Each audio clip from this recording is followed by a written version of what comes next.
Hello, I'm Jeanne Pete, and I welcome you back to our show, Better Living. Better Living is brought to you by the Homestead Hope Foundation and is sponsored by Homestead Hospice, where commitment to education and premier hospice care helps patients and families through life's most important journey. Thanks for joining me again today. I have a special guest and a special topic that I think pertains to everybody in our country and in the world today. I am here with Jeanne Rizzi, personal banker for a large bank here in Atlanta, and we're going to talk about how to get back on the road to financial success. Look, it's been a tough decade.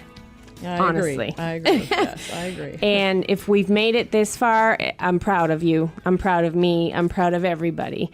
Because it's been, especially the last 6 years, I think has been just very tough. And so some people have racked up the debt. And others, maybe have lost their house, don't have good credit scores, and we need to talk. We need to help everybody. We need to get back on track in this country. So Jeanne, who is a personal banker, again, for a large bank in Atlanta, is here to talk about all things financial, getting you on the right track for financial success. And we're also going to talk about protecting your identity, because that goes hand in hand these days. So Jeanne, thank you for joining me today. No, thank you for having me. I'm excited to get your knowledge out there so that we can help people get back on track. I agree. We need to do that. So let's talk about you and how you got involved in this business and your background to get started.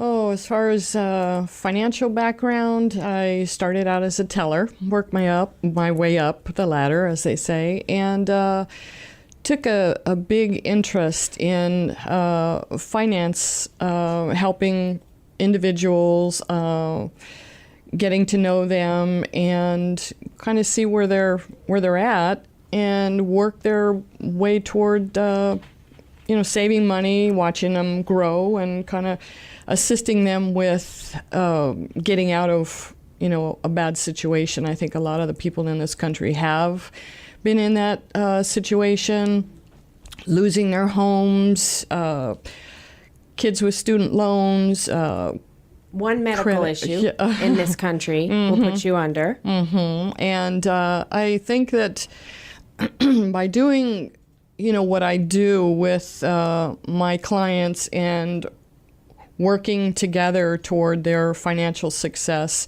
has really brought up a lot of issues.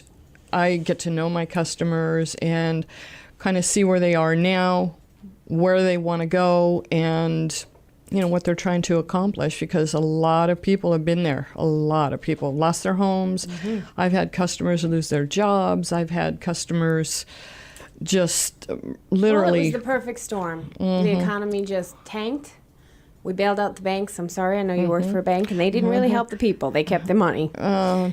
We lost a lot of jobs. We lost a lot of small businesses. We had a lot of people having to walk away from homes because without a job you can't pay. Now we've got bad credit and bankruptcies. And so how do we get back on track? Let's dissect it first. Okay, someone who... And this happened a lot in this country, especially in the South. Florida, and a lot of folks came up here, or even in Atlanta, all over the country. We also air in Arizona, and Phoenix took a big hit.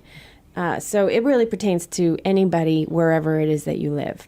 So let's just say you were trucking along, you had a good credit score, you were paying your bills, and then whatever we all went through, and the banks got bailed out, and jobs were lost, and people lost their income and their homes.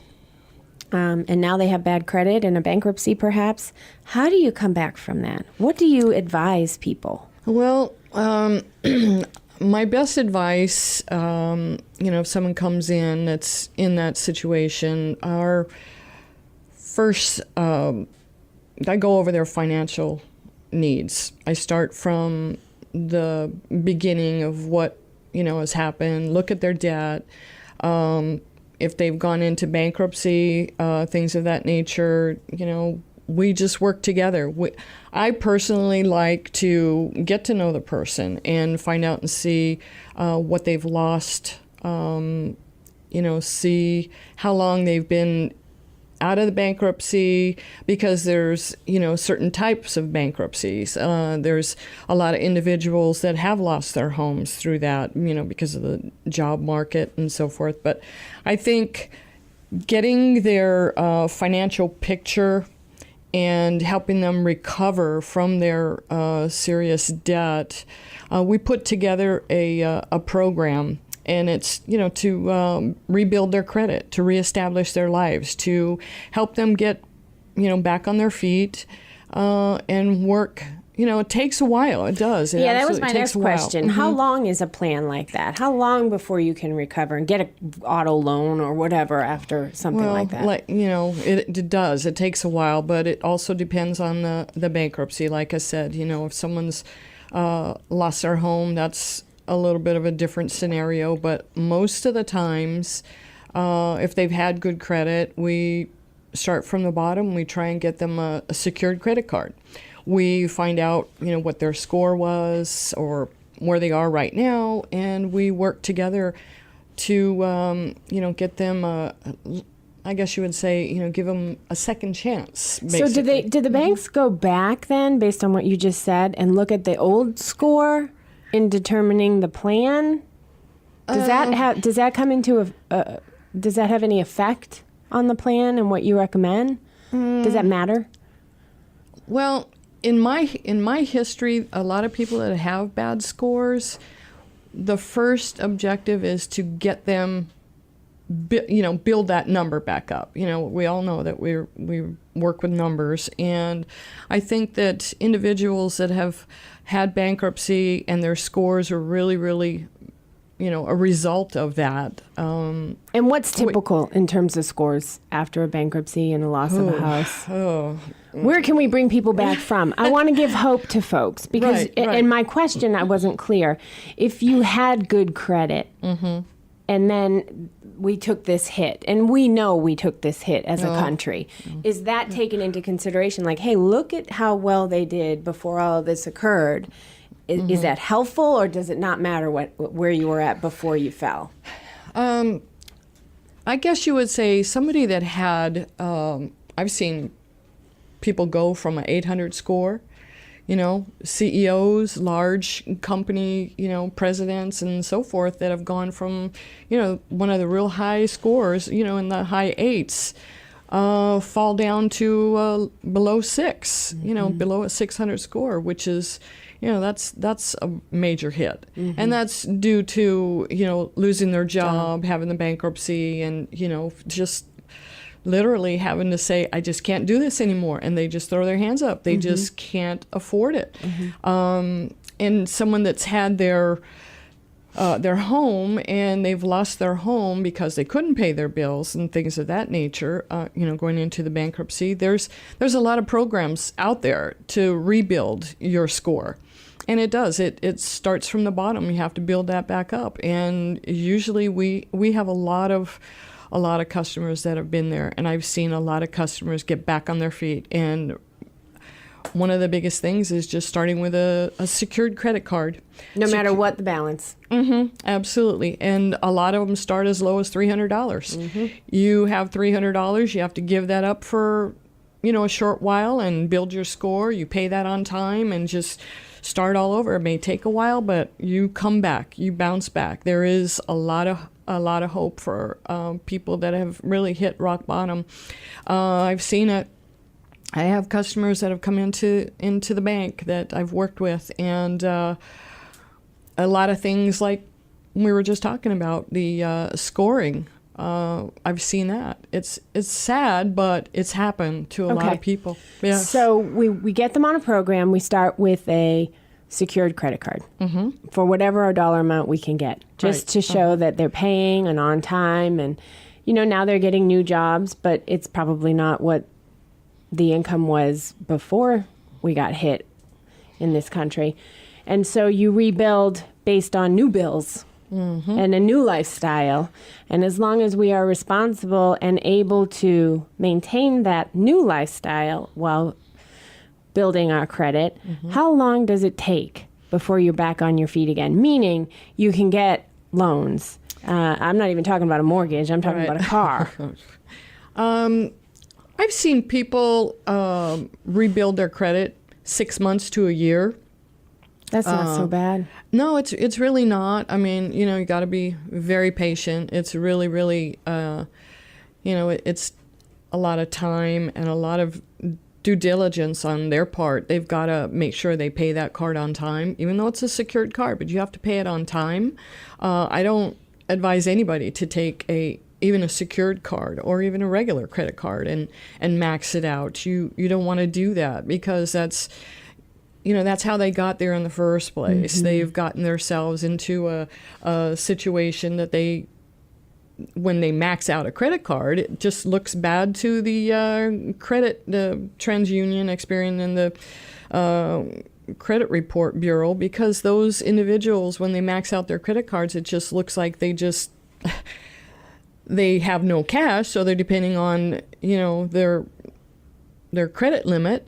And they maxed it out. Some people max them out just for groceries, which is, and gets them back to this situation of having to start all over again with a secured credit card. But once you have the secured credit card, you pay it on time and so forth, you're reestablishing your number. You're building your number. You're, showing good faith. You're paying that card on time, and you'll eventually, the card can become a permanent card, and you get your money back from that secured credit card. And that's what the secured credit card is. You put Absolutely. The money up front. It's prepaid. Right, prepaid. And Absolutely. then you're just showing that you can be responsible and handle the balance and pay the bill. Mm-hmm. Yeah, and that money goes right back into that individual's account, however, they paid for the card. And, it's your money, but it's showing the bank or any institution that you're credit worthy, that you're reestablishing. So it doesn't really matter what the level is.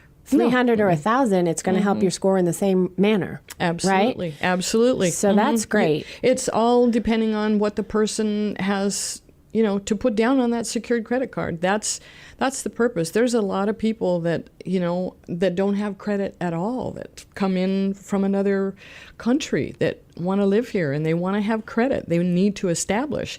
That's the best advice, is to start with a secured credit card.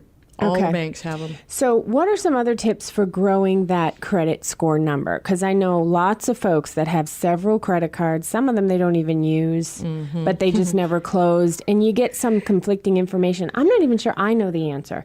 Do you close old credit cards, or do you leave them open and just let them expire? Or do you use them so they don't expire, so that you can show you're not using? I don't know the answer. Oh, I've had a lot of customers ask me that as well. And a couple of the keys, I guess, would be to, your question was, asking about building your score, how to rebuild your credit again. Well, I'm just not even sure people understand what goes into a credit score. I'm not even sure it's fair, honestly. But what are the tips? Because, you might think, oh, I'm going to close all my credit cards and just have this one, because that's more financially responsible.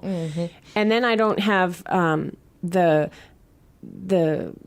temptation of using these 3 credit cards that I'm not using to rack up the debt again. But that's not always the case. Isn't that correct? You close those cards, then you show your debt to credit ratio is too high. Well, with any financial institution, if you're trying to get a loan, when you talk about debt to income, say you've got your work income and you've got your debt and you're applying for a loan, all financial institutions, they look at that. So your debt to income has to, if you've got too many credit cards out there and they have pretty high balances and your income is fairly decent, you're most likely to acquire a loan, a mortgage. But a lot of people that have too many credit cards, their income, like I was saying, they max out their credit cards and their income is pretty low.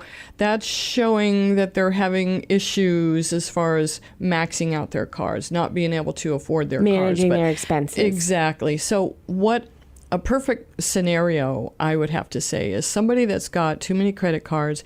they're not using them, you never, ever want to close a credit card because that's a hit. That's a hit on your credit.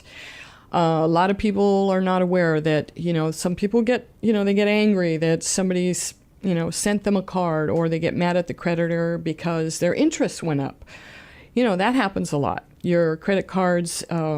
or you get a 0% or some good percent, and you transfer all your money, and you never use and think about that card again, but it's better to leave it open, huh? Right. Yeah. Oh, absolutely. Well, I just closed a card this week, so that was dumb. Yeah, well, what happened? I've seen that a lot, too. And people don't realize that when you close a credit card, it does affect your score. It basically, let's say you got mad at the credit card company, Visa, MasterCard, whoever the card holder may be, is they want to close that card out of, oh, you just raised my interest, or they got mad at the person on the other end of the phone. So they say, just close my card, whatever the case may be.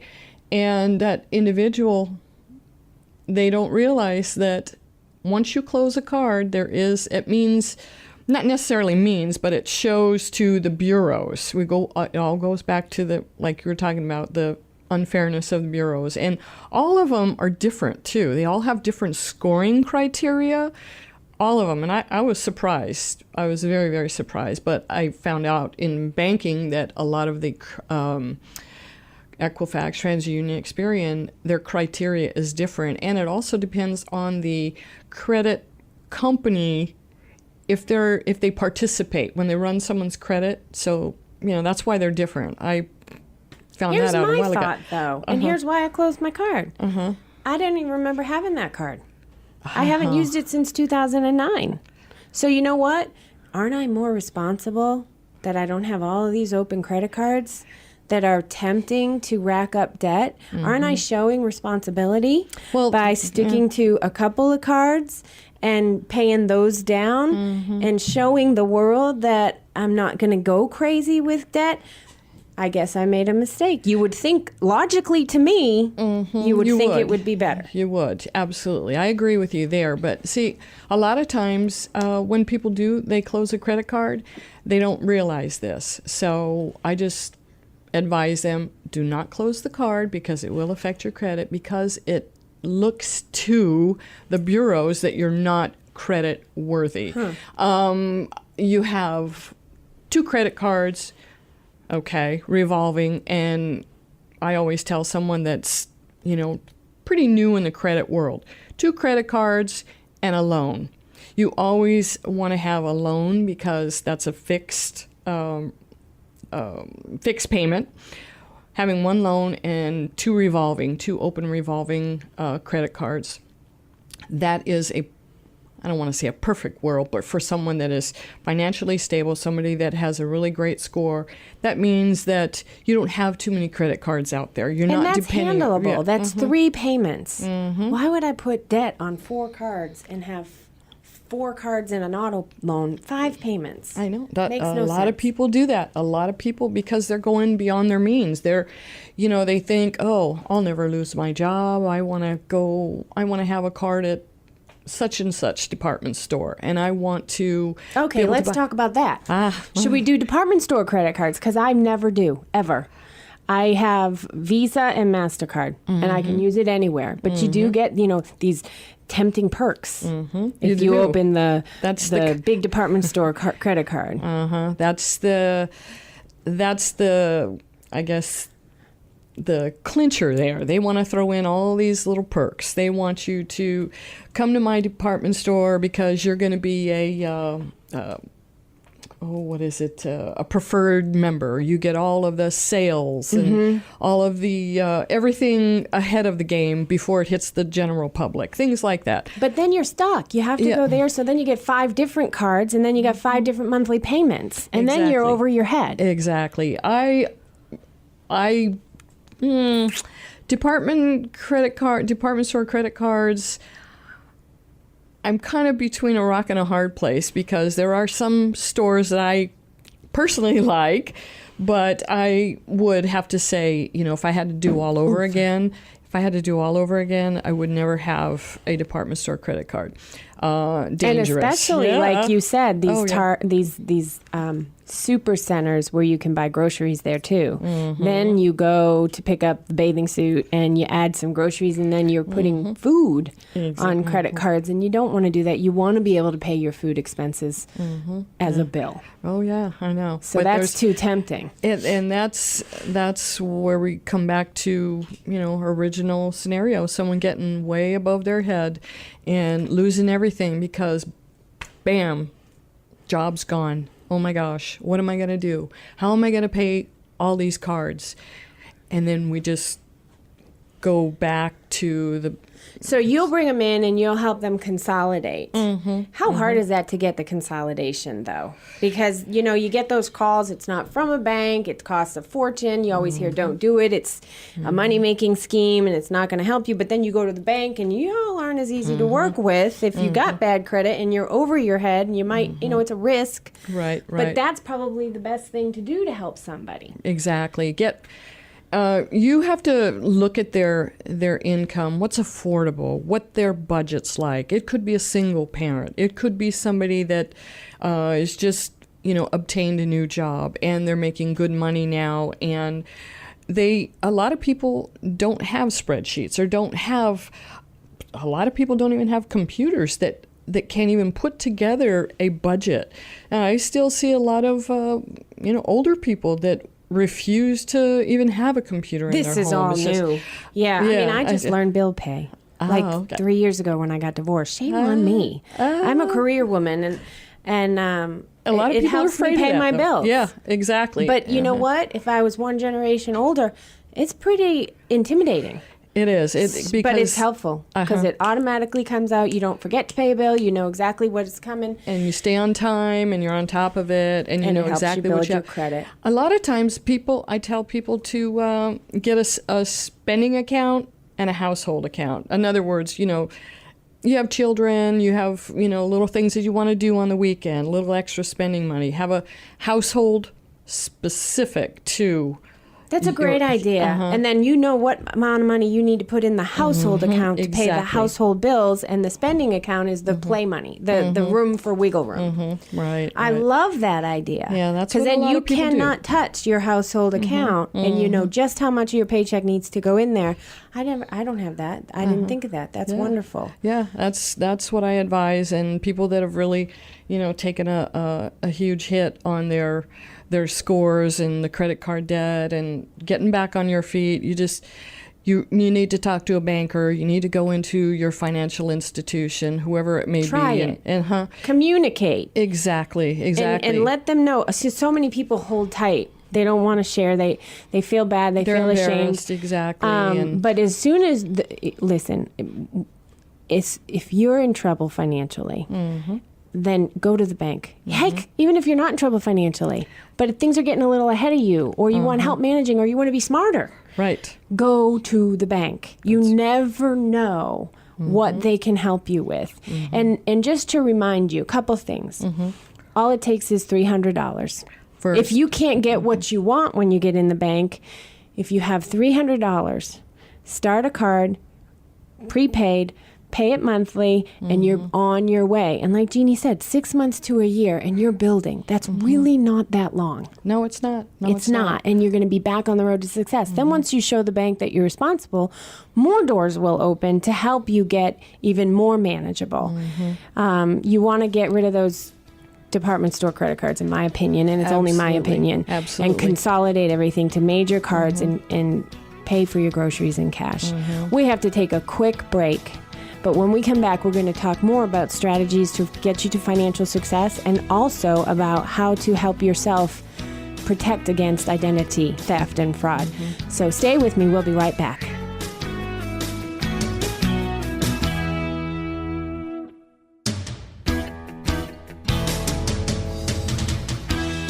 Hello, I'm Jeanne Pete, and I welcome you back to our show, Better Living. Better Living is brought to you by the Homestead Hope Foundation and is sponsored by Homestead Hospice, where commitment to education and premier hospice care helps patients and families through life's most important journey. Thank you for staying with us. I'm Jeannie Pete, and I'm still here with Jeannie Rizzi. You're talking to the Jeannies about financial success today. Maybe that's a show. I don't know. But we talked the first half hour of the show about helping folks get back on the road to financial security, financial success, financial stability, whatever you want to call it. Just if you're, you know what, you don't even have to be down and out, but just wanting to better your credit score or get a handle on your debt. Look, we see the statistics. Americans live with too much debt, period. 90% of the population is not managing their money well. I don't know if that's the exact percentage, but it's a high percentage. It's very high. Absolutely. So I think all of us need to start talking, need to start planning. You know, this show is called Better Living. Yes. Whether it's that you have a credit score of 700 or 750 and you just want to get in that 800 best credit rating range, or you're at 400 and you need to get to 600, or you're at 600 and you want to move up. It doesn't matter where you are. Know what your score is. Go see the banker. Go to the bank. Don't answer these calls from people who call you and want to do consolidation.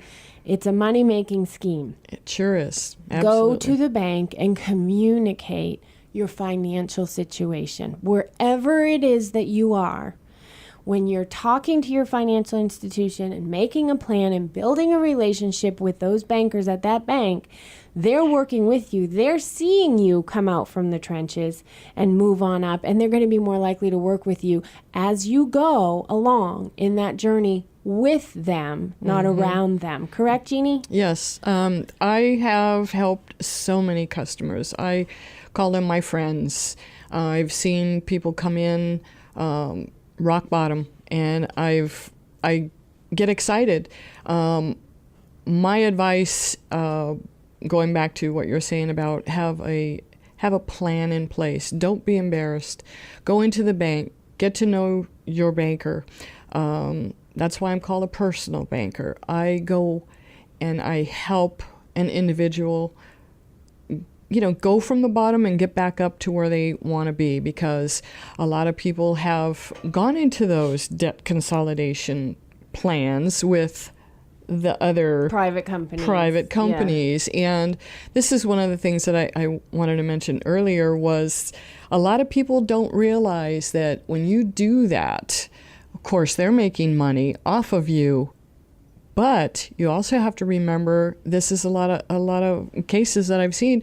People think that, okay, my problems are solved, my debt, okay, I'm great, yay. But when they run their credit again, they want to see their report. A lot of those companies, they do settlements. Are you familiar with people doing settlements? So they pay a lot less than what you owe, and you're still paying on the true amount that you owe? Yeah, That's well, crap. this is Now, why do banks work with those companies on a settlement, and they can't work with the people on a settlement? And I don't mean to put you on the hot seat. But No, not at all, no. That's what I want to know. Don't talk to these folks. Build a relationship with your bank. Is there a possibility that you would do a settlement to an individual?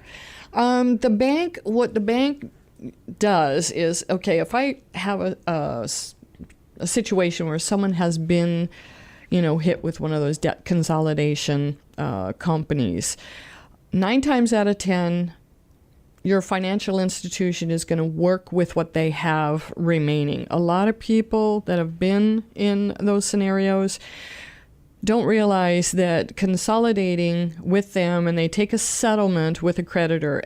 Example, someone that has a high hospital bill, and someone pounds on their door and they say to them, well, you owe us XYZ. And they say, okay, will you settle?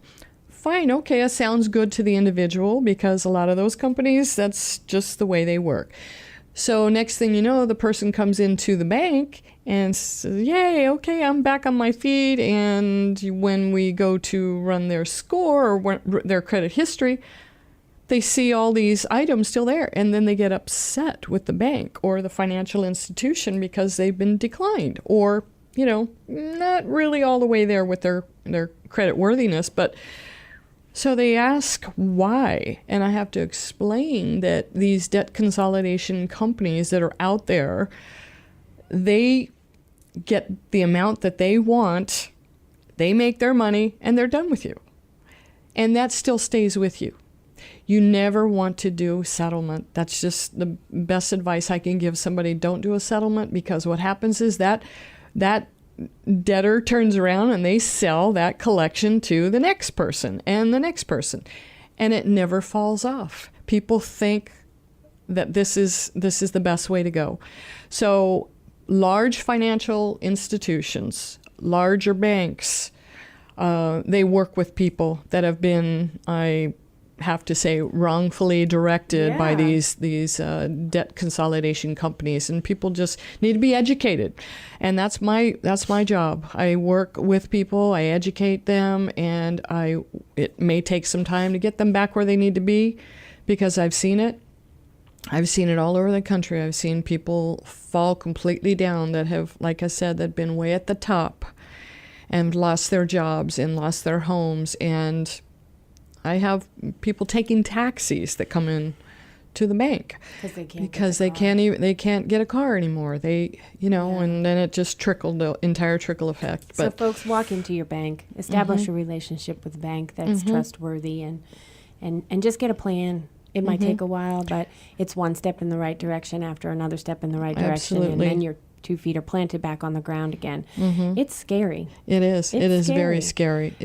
And I've seen very good people, hardworking people. Have a neighbor moved up from Florida as soon as they got here, and they couldn't sell their house in Florida. Dragged him down, lost that house, have a lien on this house. He lost a job because he had a health issue, and everything spiraled out of control. Yep, and that's and they're good people, and they work hard, and there's nothing wrong with them, and there's nothing to be ashamed about. Our country took a big hit. We sure did. They got, and that was the result. And now we have to learn to live with less to build ourselves back up again. I don't care who the Joneses are. Yeah. Don't compete with anybody. Just get yourself on solid ground, and your life is a lot happier. That's getting, like you, better living, getting back on your feet. It takes a while, like you said. It does in any.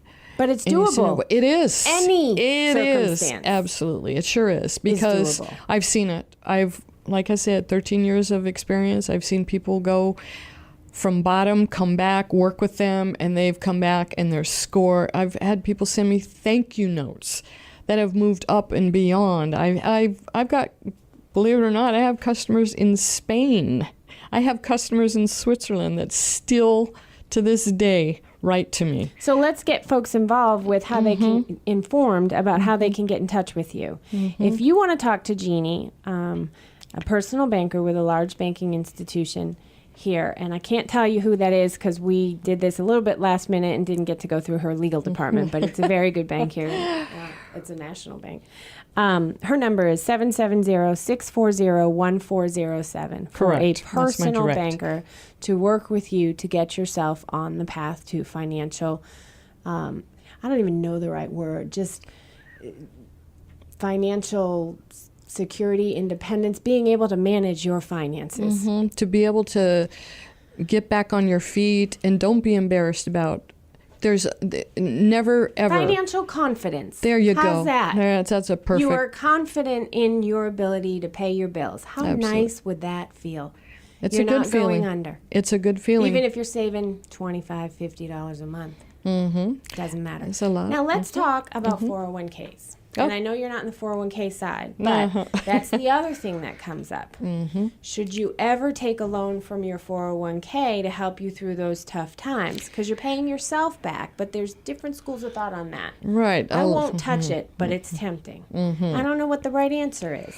A lot of people have done that. They've gotten so destitute, I guess is probably a good word for that. Then they've come in, and I have one client that lost her job. It took her probably about a year and withdrew every single penny from her 401k, down to nothing. Her account went down to nothing. Her account went into overdraft. She finally got a job. She's back on her feet. She paid her overdrafts. She's got a new account now. It took a while.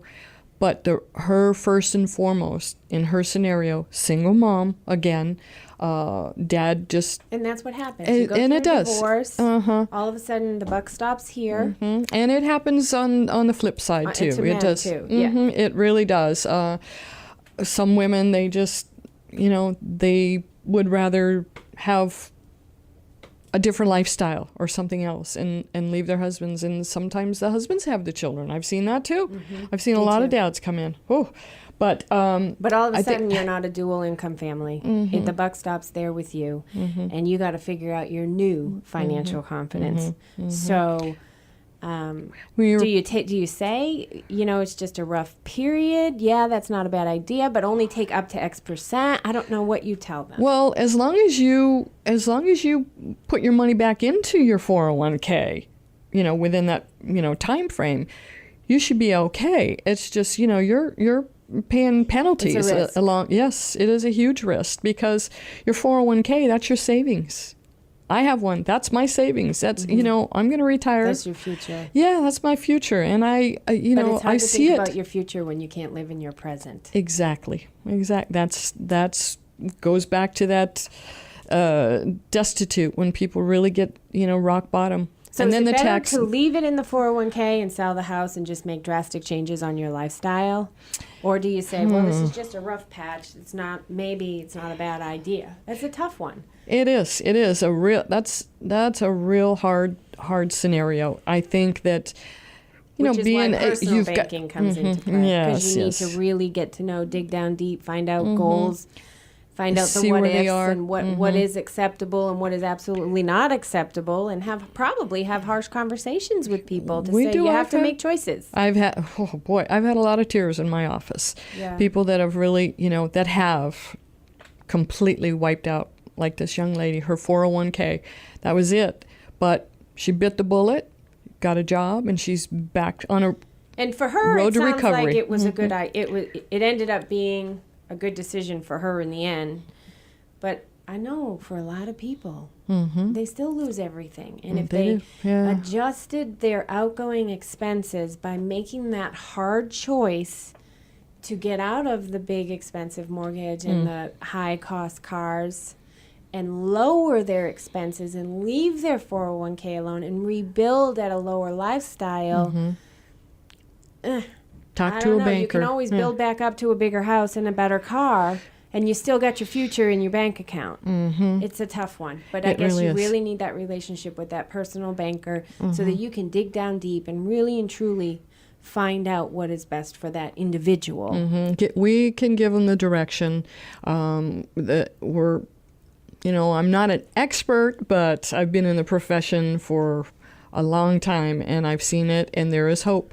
And there's a lot of people that are, like you said, have to cash out 401ks, tap into their retirement, take an early retirement too. There's a lot of people that have been forced to take early retirement. Large corporations that are pushing out people because large corporations are struggling. It's the trickle effect financially. It's really, but for a lot of my customers that have been there that have to cash out their 401k, I try and see where they are as far as their family scenario. I mean, without getting, too personal and things like that. But, sometimes they need to open up. They have to let you know, because how am I going to help them? How am I going to fix it? How am I going to solve and assess, what's going on in their world? And here's the thing. My father was a very wise man. And he said, darling, if you have to hide it, it's time to get rid of it. Because you're not living true to yourself, and it's going to chip away at your happiness. That's right. And so why are we not talking to bankers about our true financial situation? We can't come out of the dark if we live in hiding, embarrassment, and shame. It's like everything else in your life. Why is it that we don't talk about it? Because everybody puts a number, puts label, a value on how much money you have. But you know what? There's a lot of people around living in big houses, driving Mercedes, that are in so much debt. All it's going to take is 1 month of hardship, and they're done. You want to be financially confident. I don't care if you're the home health aide making minimum wage. If you are financially confident because you've managed your life to pay your bills, you're better off than that person that is trying to escape from their life and in a major depression because they can't handle the bills no matter where they live and what car they drive. Yeah, I agree. I've seen a lot of, have you heard the expression, car broke? Car broke, house Car broke. House broke, yes. People beyond their means. And kids broke. Yes. If you can't afford your kids, yeah. make a hard choice. Wait a couple more years before you have the second one and get on a financial journey with your bank. Yes, I've seen that too. It's unfortunate. It's sad, but it's the truth. There are people that are driving cars that Constantly. I've seen their cars, beautiful cars, gorgeous cars. My car's 12 years old. I love my car. But there's a lot of people that want to keep up with, like you said, the expression, keep up with the Joneses. But the children are the ones that are suffering, though. That's that I see right. that. We're not teaching them the right thing. We're What example are we precipitating them living that same kind of a lie. I see the children walk in with no shoes on their feet when mommy or daddy is driving that beautiful car that they can't even afford, and the children are walking behind them in tow, walking into the bank, no shoes, and mommy's got pretty nails, and daddy's got the, beautiful hair. Oh, and yeah, you know what? yeah. You're good people. You're not a bad person. You have fallen into the United States money trap. Yes. It's all about perception. Yes. And, I love Oprah. I listen to her in my car on my long drives. And one of the things I took away from her was truly just living real. So many of us in this country are living a perceived life. And you do get rewarded because we respond to that perception of success, of wealth, of happiness, fake happiness in marriages, fake financial freedom and confidence when you're in debt up to your eyeballs and you don't know how you're going to pay your bills next month, but you're driving in that fancy BMW. It doesn't make you a bad person. It's the way our society is, really. But think about how good you're going to feel when you get out of the perception trap and start living a real life. Right. And that's one thing I have learned from Oprah. And I am on a 2-year plan to get debt free. I'm in debt too, but it will be real. Yes. I am who I am, who I am. And pat yourself And there on the is back. such, it took me 40 plus years to realize, and I do think some of that comes with maturity, but to realize that I don't care. Tell it like it is. The less I hide, thank you, Dad, the happier I am. And your morals and your values, and instilling that in your children and their children. And you hear that a lot. It starts at the home. It really does. And it starts by teaching your children to live that way. What a gift. We love our kids. And there are some really good parenting going on. But when we're not talking honestly and truly and in a real way about how to manage finances, we're not teaching our children how to be self-supportive and happy when they get older. We wonder why there's so many addictions out there. People are trying to escape from the reality of their life, and a lot of that comes down to finances because we're not talking about it, we're not planning it, and we need to teach our children the right way. Jeannie, yes. Any books out there that you recommend for folks so that they can have better living, financial freedom? I'm so busy at work that I really have little time to read, but there are a lot of... Susie Orman talks about this all the time, and she's got some great answers, and she's a little harsher than me, but it's true. Sometimes you have to slap it in the face to make the tough decisions. You do. You really do. And a lot of people have children, and I had excellent parents. My parents... If they were alive today, they had a lot of love. We had so much love in our family. We didn't have a lot of money. Me neither. Came from a very, very small, poor town in California, born and raised. And our parents taught us how to, their values and their morals and everything that they gave us, the sacrifices that they made to clothe us and so forth. Back in those, I'm aging myself, but back in those days, it was hard. It was very difficult. I mean, my dad made, I can't even remember what he made. It was embarrassing if I told someone today, but I was proud to be their daughter. Yeah, here's the thing. In my instance, it was a smaller house than a lot of my friends, and it was an older car than a lot of my friends. But we went on family vacations once a year. I never needed food. I didn't know I didn't have any money, but they didn't buy it if we couldn't afford it. And so we lived real. My friends had more than me growing up. I have more than them now, for the most part. And I'm proud of that because I tell people a lot. I remember my first apartment. Do you know what my end tables were? Milk crates stacked up in twosome. Do you know what my coffee table was? An old trunk that my husband had when he was 18 and went off to camp. And it had bumper stickers on it. Until we could afford the end table and the coffee table, which I think I got at a yard sale. So similar. Until I could afford to buy new. Yes. My first car I bought from a gentleman that had a computer company, and it had his computer information all over it. I bought that car, and I spent a month with oven cleaner, getting all of that off so that it was only beige and it didn't look like I was selling computers until I could afford a better car. And that was a lesson my parents taught me that I didn't even know they were teaching me because money wasn't just flowing, but I never needed anything. No. I didn't know that I didn't have money. I just knew my house wasn't as big and my car wasn't as new. And with my children, what my husband and I did with our daughters, and I'm so proud of both of them, they saved, working part-time jobs while they were in college, even out of high school.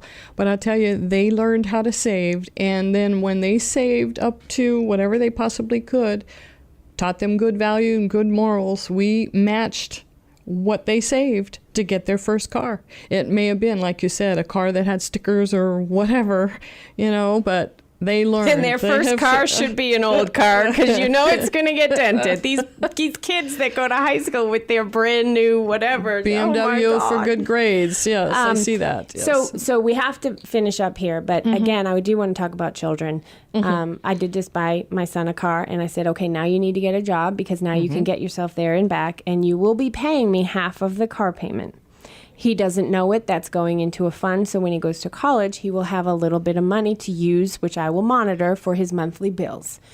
Good plan. But these are teaching moments. Right. You're not a good parent because you have a smile on your child's face because you handed them something for free. You are a good parent because you're teaching them financial lessons to help them be financially confident. I'm going to coin that term. That's my term. When they get older, and they will be able to set their own life and manage their own bills, which will bring them happiness. And that's what we all want from our children. They want them to grow up and be happy. Yes, and you can't be happy without being financially confident. So thank you all for joining us today. Again, Jeanne Rizzi's phone number to get in touch with her for personal banking relationship and get started on the right journey is 770-640-1407. Thank you again for staying with us this week. Jeanne, thanks for joining me. My pleasure. I'm Jeanne Pete. Thanks for listening. Have a blessed day and week ahead. And listen here, same time next week and every week. Homestead Hope Foundation is your resource for a healthy life. God bless.